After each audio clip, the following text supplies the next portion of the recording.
Good morning, everyone. My name is Shannon Craddock, and I'm the Programs and Accreditations Manager at Perry Johnson Registrars. Thank you for participating in today's webinar, the most common NCRs and ISO 13485 audits. All participants have been muted to ensure sound quality. If you have any questions, please type them into the question feature, and I will answer them at the conclusion of today's prepared presentation. A copy of today's presentation will be available for download. Hello.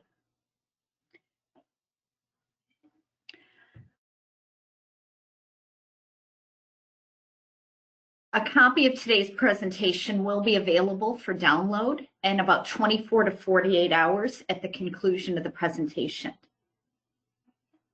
It's also at our website, www.pjr.com, where you will be able to see exciting content coming up regarding future webinars.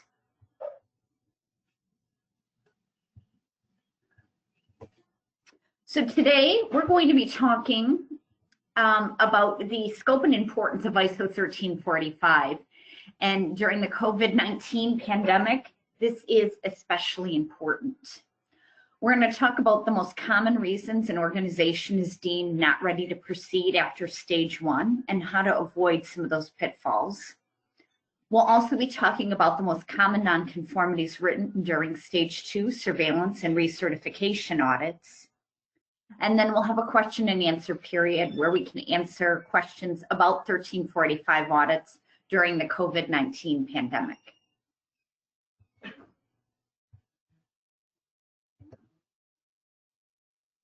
So first of all, let's talk about the scope of 13485, all that it includes and the types of organizations that are applicable for 13485 certification. So the standard contains requirements for a management system where an organization needs to demonstrate its ability to provide medical devices and related services that consistently meet both customer and regulatory requirements. Organizations at any point in the manufacturing life cycle can be involved, including design and development, production, storage and distribution, installation and servicing, or design and development or provision of associated activities, technical support, for example. The standard can also be used by suppliers or external parties that provide product, including quality management system related services to organizations in the supply chain.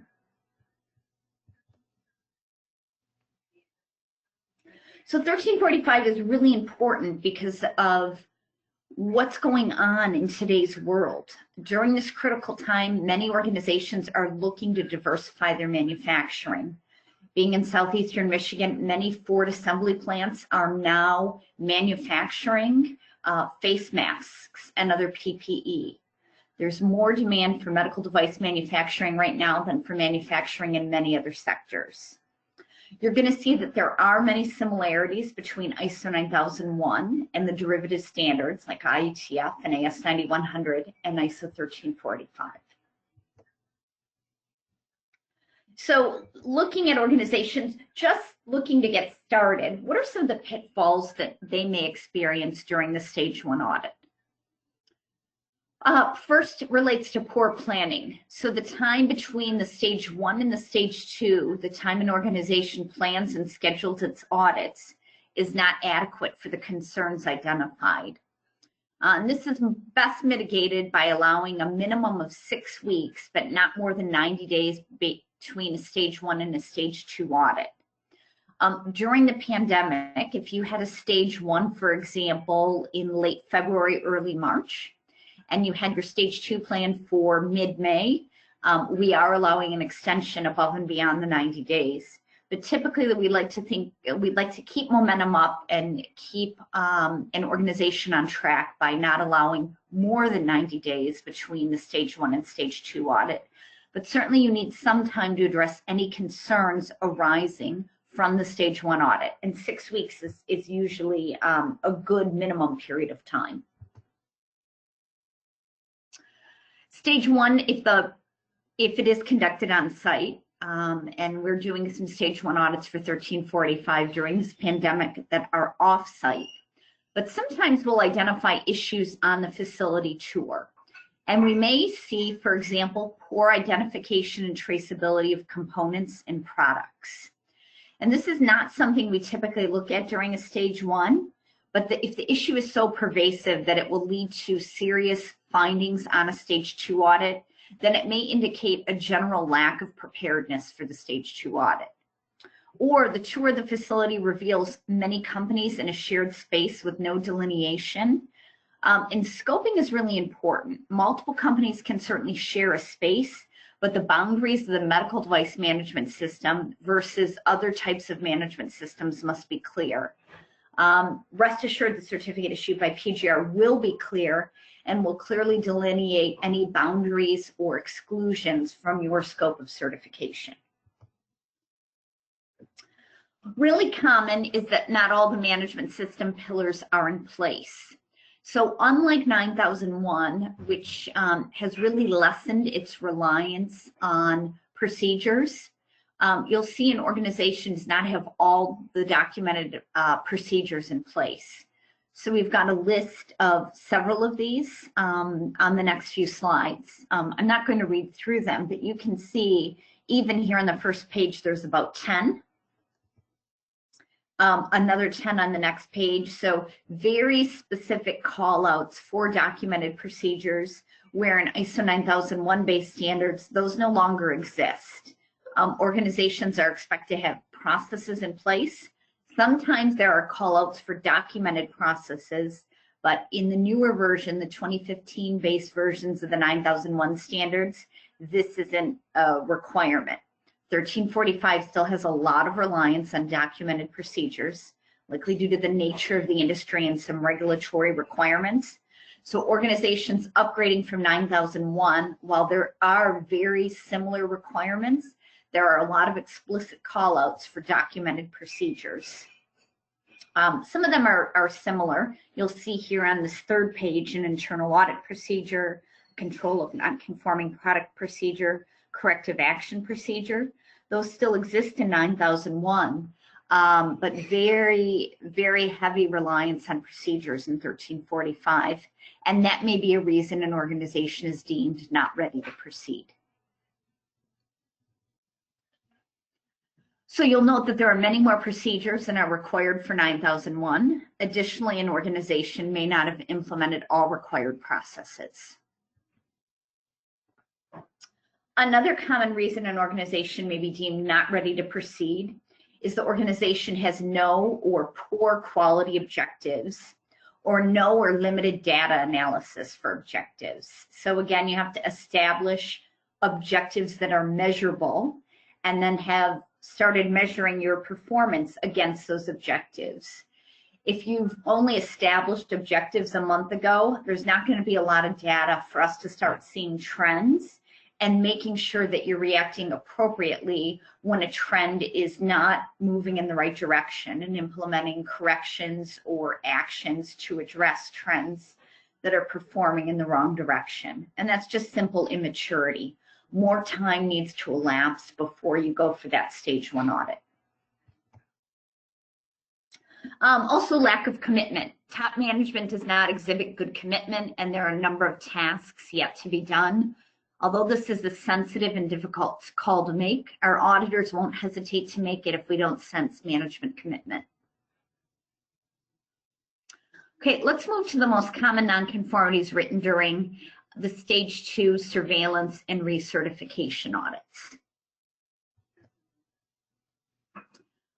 We'll still see some lingering issues, although hopefully we will have addressed these during the stage 1 audit. Lingering issues with the quality manual. Improper scope, so declaring something non-applicable when it's not allowed to declare it non-applicable, or not clearly defining the scope. That scope statement really needs to be clear and capture exactly what you do, no more, no less. We see a lot of nonconformities against regulatory requirements. 21 CFR Part 820 in the United States is the applicable set of regulatory requirements. You need to identify, implement, and maintain the applicable requirements in your medical device manufacturing system. These regulatory requirements are applicable for component and contract manufacturers as well. I'm not saying that all of them are applicable, but what you need to do is demonstrate that you've looked through the 21 CFR Part 820 and determine what's applicable. And if it is applicable, that you've implemented, you've trained, and it's maintained and consistently performed in your management system. Another common NCR we see is with software validation. And depending on its purpose within the organization, this may include off-the-shelf software such as Microsoft Excel. Whenever you're using even an off-the-shelf software for a new purpose or a revision, you have to validate the software or its application. Very important. So if you're using Microsoft Excel to track employee benefit time, not a concern to 1345. But if you're using a Microsoft Excel program to track other things that are relevant to your management system, it needs to be validated before use and after any change to the software or its application. NCRs relative to purchasing. Supplier control needs to be based on risk. So you need to develop criteria for the evaluation and selection of suppliers. And the criteria need to be proportionate to the risk associated with the medical device. So depending if it's for example, a contract manufacturer or somebody providing a critical component part, the primary criteria for evaluation and selection of the supplier probably shouldn't be cost. Cost can certainly be a criterion, but maybe 1345 certification is the most important criterion. Consistent delivery and on time, on quality performance would also be important criteria. Not including service providers in the scope. So these could be secondary finishing services, laboratories, or sterilization service providers. These are suppliers that need to be included in your evaluation and selection program. Preservation of product. So we'll see shelf life issues. We'll see expired product, expired reagents being used. Other special requirements. Keep in mind that preservation needs to apply to constituent parts of a medical device. Preservation may be accomplished through packaging and shipping containers. And if packaging and shipping containers aren't enough, the organization has to document requirements. There's a very explicit call out for documented requirements for special conditions that need to be maintained if packaging in and of itself is not sufficient. And the fact that these conditions are maintained needs to be recorded. Probably one of the biggest hitters is identification and traceability in production. So there are call outs for documented procedures for both identification and traceability. The identification of product status needs to be maintained throughout production, storage, installation, and servicing to ensure that only product that is past the required inspection and test is released on authorized concession, or is released or released on authorized concession. And if it's required by applicable regulatory requirements, the organization may need to assign a unique device identification to the medical device. And it's also important that any non-conforming or suspect product returned for the customer are identified and distinguished from conforming product.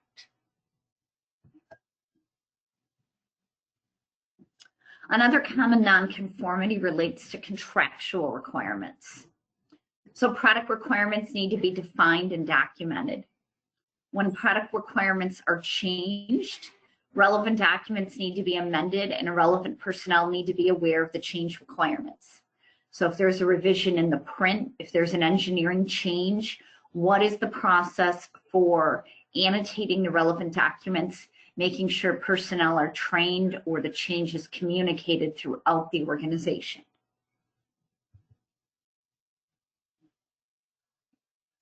Another nonconformity relates to customer complaints and corrective action timeliness. This is fairly straightforward. Timeliness is key when responding to complaints or other corrective action requests. Your customers' regulatory requirements may have very specific callouts for initial response and final response regarding customer complaints.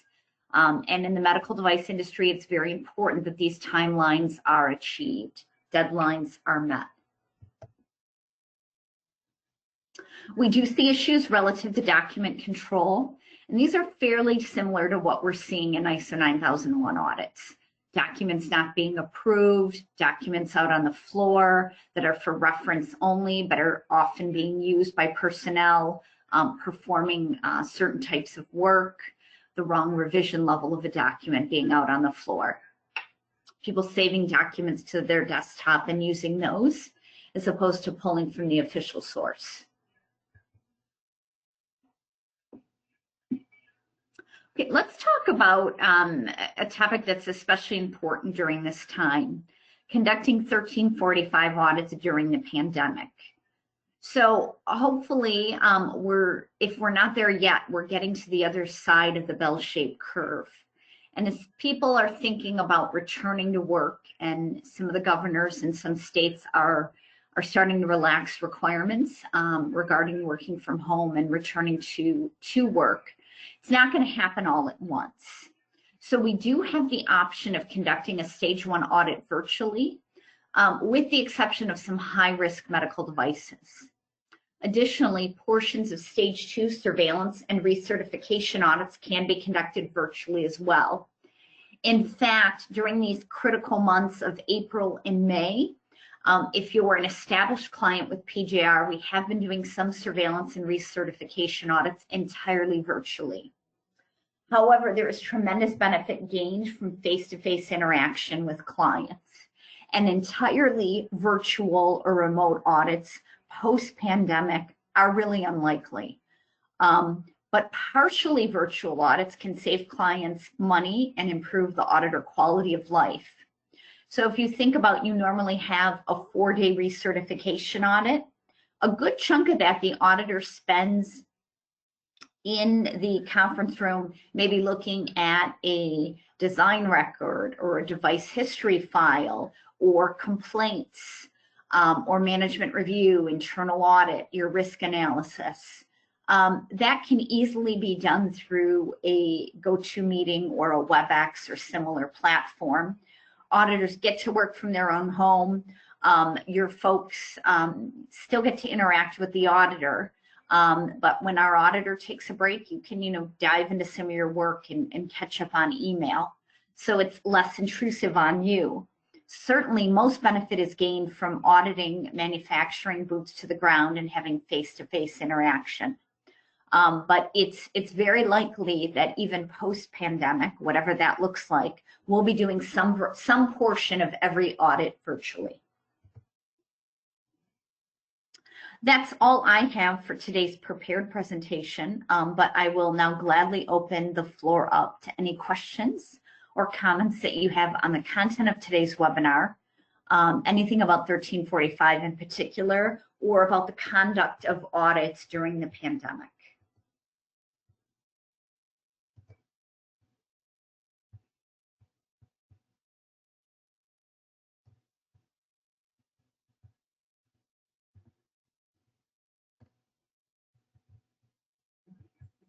Again, feel free to type your questions into the question feature, and I'll answer as many of them as I can.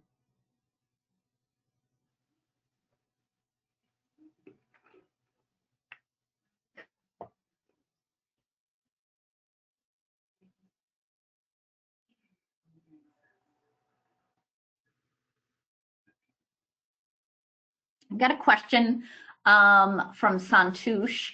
How would a partial virtual stage 2 audit look? Well, what we would do is you would get an audit plan, just like you would for any other audit. Likely it would be the first part of the audit that would be conducted virtually. There would be an open meeting that would be conducted virtually. You could send me the link to join the virtual audit via GoToMeeting, most likely, to anyone who would typically attend the opening meeting. The opening meeting would then adjourn, and we would begin conducting the audit in accordance with the audit plan. The auditor may start off with internal audit and management review. So those people that are involved in those parts of the audits would either stay logged in or log in at the time by clicking on the link. There would be some screen sharing, just like you can see my screen right now. There would be screen sharing, and you would pull up your internal audit results. Our auditor may look to see if certain corrective actions were answered. They look at auditor competency records. You'd pull those up or email those to our auditors. They'd then look at the management review. And then maybe at 10 o'clock when purchasing and supplier evaluation starts, the auditor you'd have that relevant person from your staff log in. And that would go on for however long Santouche as the virtual audit portion is scheduled. The auditor would then fly or drive to your facility and conduct some of the more shop floor aspects of the audit in person. I hope that addresses your question. And then we would do the closing meeting likely in person at your facility. Alex is asking if there's a benefit in having both a 9001 and 13485 certification. I think so. There is some benefit. So when you look at the 13485 standard, you're going to note that it's organized differently from 9001. So when many of the standards underwent a rewrite in 2015, 9001, 14001, when they underwent a rewrite, they all have a similar organization now. They follow something known as Annex SL, and there's essentially 10 sections. 13485 is not organized that way. It still follows the old numbering that you saw in 9001, 2008. In general, most 9001 requirements are included in 13485 with the exception of a few. So if you're doing, I think most benefit is gained when you do some manufacturing other than medical device manufacturing.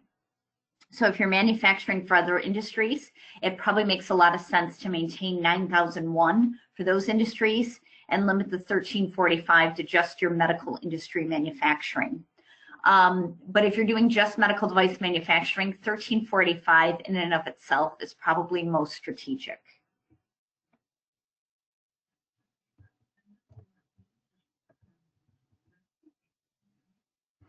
Okay. Srinivasa is asking if a KPI has to be set for each QMS process. Well, there are requirements for monitoring and measuring the processes that are established by the QMS. A KPI is certainly a very clear and clean way to measure each process, but some processes don't lend themselves necessarily to quantitative measurement. So you may have a qualitative measurement, or you may monitor the process maybe through internal audits or management review. So an example of a qualitative measure might be for an internal audit process. Were all planned audits conducted on time? Yes or no?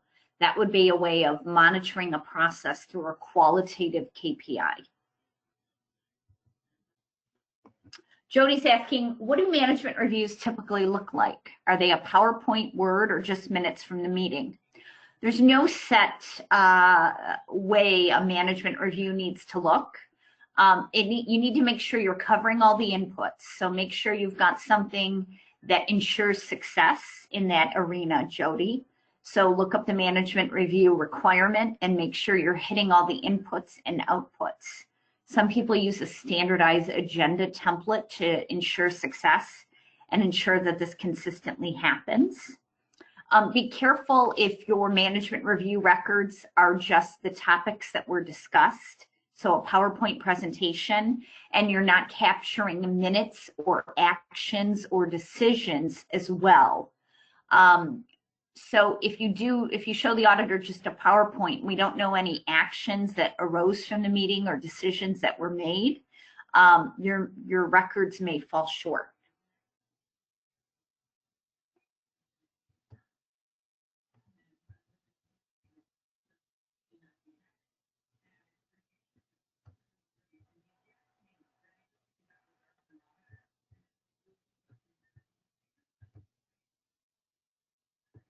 Okay, Srinivasa is asking how to determine regulatory requirements. So obviously regulatory requirements will differ based on the country in which you're operating. So if you are manufacturing in the United States and you're only shipping your product to the United States, 21 CFR Part 820 is obviously the applicable set of regulatory requirements. But if you're shipping to other countries, you may have to become familiar with the requirements of other countries as well. So you'll have to do some research on the various governmental websites to determine what the applicable requirements are for maybe if you're going to be exporting medical devices to those countries.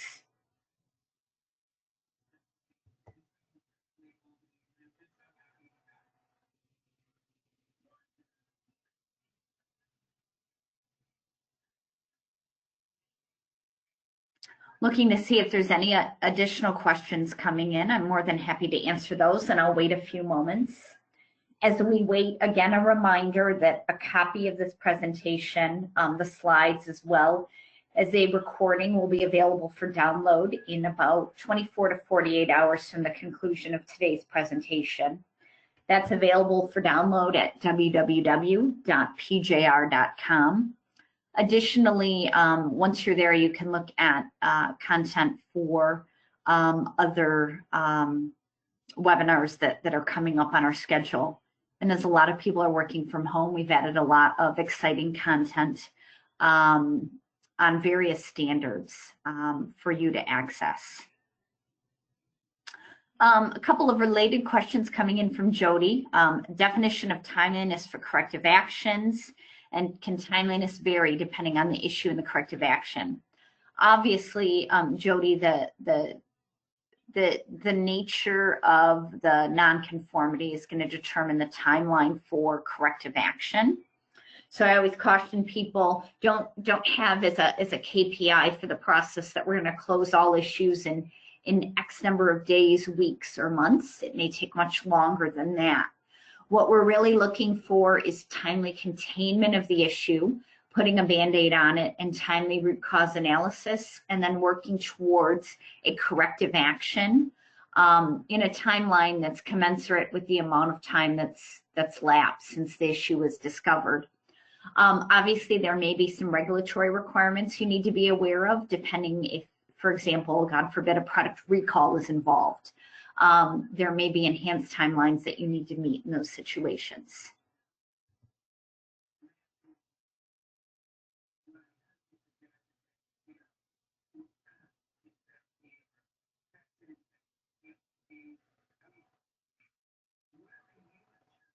Srinivasa, I'm not sure why the 9001 standard that now meets the Annex SL, why the 1345 standard wasn't reorganized to match the numbering of the other standards, which makes integration of management systems much easier. For some reason, the authors and the conveners of that technical committee that wrote that standard chose not to do so.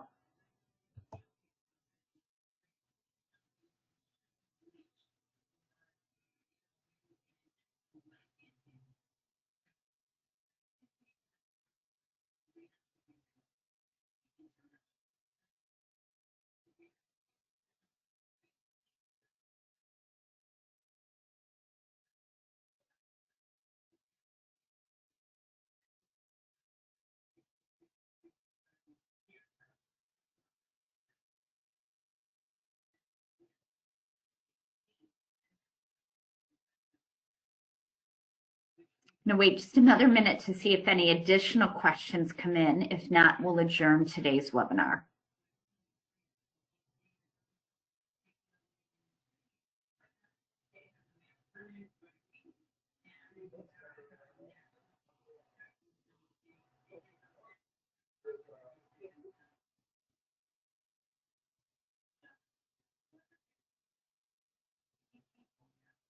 Okay, it appears that there are no additional questions coming in.